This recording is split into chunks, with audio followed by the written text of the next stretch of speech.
So thanks for joining me today.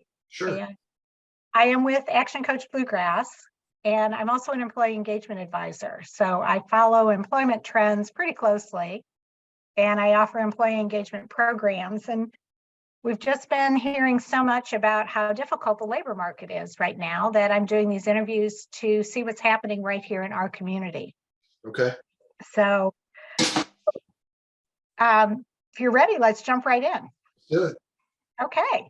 So tell me a little bit about what you do and how long you've been doing it. I own a home inspection company called Haystack Inspection Services, Okay. and we are entering our 11th year in business. So we do inspections. The highest percentage of them are for buyers that are looking at a house, just so they know more about what they're about to purchase.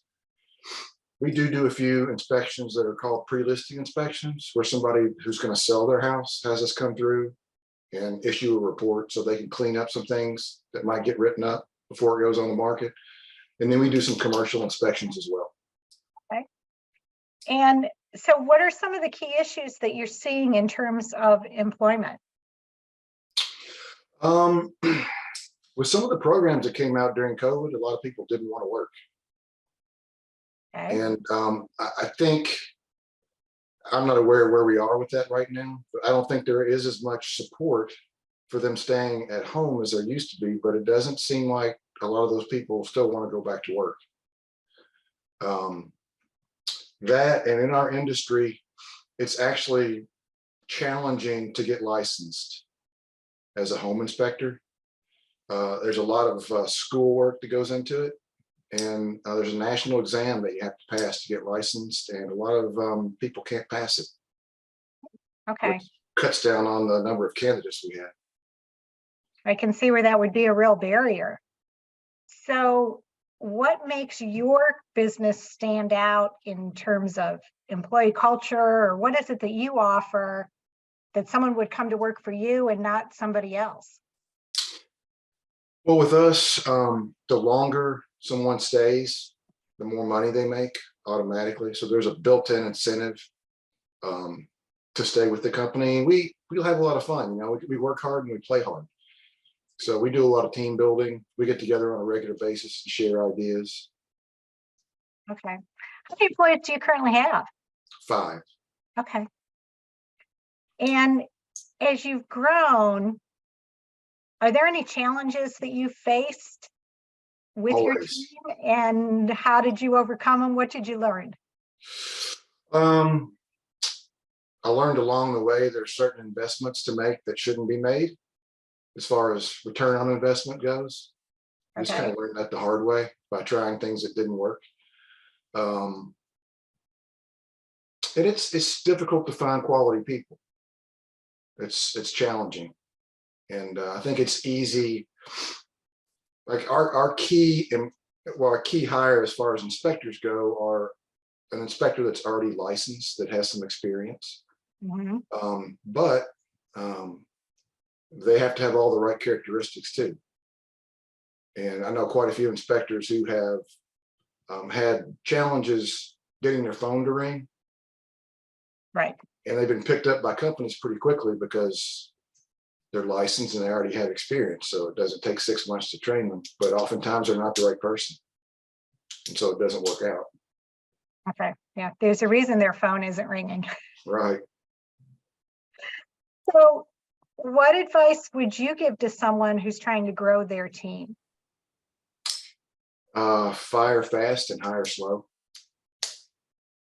Okay. Sometimes easier said than done. Yeah, it is. It is. How do you know when it's time to take that action to move that person along? There are, key attributes that people have to have. And if they don't have all of them, they're lacking some critical ones. I think a lot of company owners would try and coach them through that or change their personality somehow. And the vast majority of the time, that just doesn't work. And, if it's not a good fit, it's not a good fit for them either. So you may as well let them find something else that's a better fit for them. That's a great answer. And I'm sure a lot of people are going to learn from that. So if you could begin this whole journey again, is there anything you would do differently? Um, yeah, like I mentioned, there's certain things that I wouldn't invest in, and there's certain things that I would invest in sooner than I did. For instance, what we call a client care coordinator, or like an office manager, and what we call a growth coordinator, which is like a sales and marketing person. Mhm. I would have hired them maybe a year after I started instead of waiting. Um, I think that if you figure out what you like to do and what you don't like to do, and then you hire people to do what you don't like to do, even though it seems like a heavy investment, it usually pays for itself and it makes for a happier business owner. Excuse me. I have a visitor there. Okay. So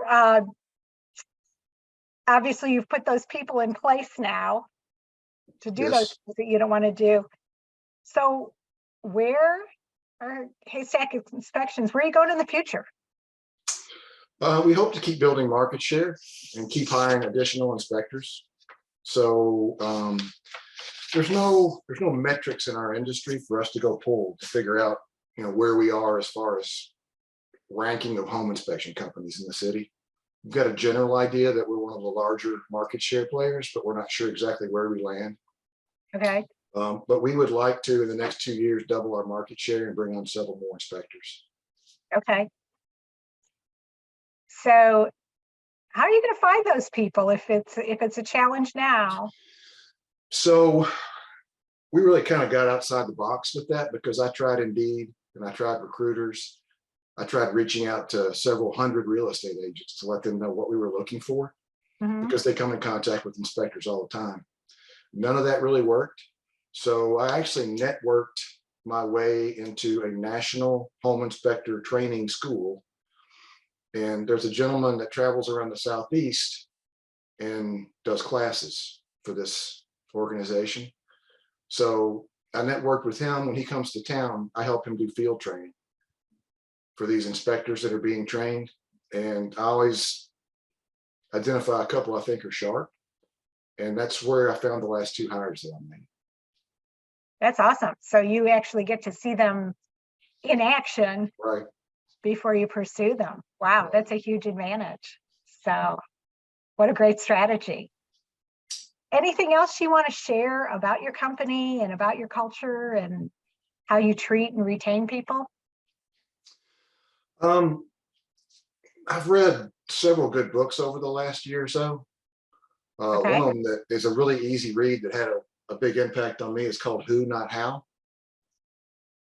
And it Okay. talks about what I alluded to before about hiring people to do things, talented people to do things in your organization that you may not enjoy doing, or just so that you don't have to wear so many hats as a business owner. Yeah. Yeah. Sometimes you can't switch the hats fast enough. Mhm. So I'll look for that book. Thank you so much for your insight and your input. I really appreciate it. You're welcome. And this is going to go out to our database of business owners. And as a thank you, I do want to offer you an employee engagement survey. This is a completely anonymous survey. It takes your people under 5 minutes usually to complete, and it gives you a good temperature take of how they're feeling, what they're thinking, and how truly engaged they are with you. So if that's something you're interested in, I would be happy to set that up for you. And then I'll go through the results with you just with a debrief so you know what it is you're looking at. So, Okay. Yeah, shoot something over to me so I okay, remember to, circle back to that. okay, I'll be happy to do that. All All right. right. Well, thank you so much. And I wish you great success and a very happy holiday season. Thank you. Thanks, Eric. All Bye. right.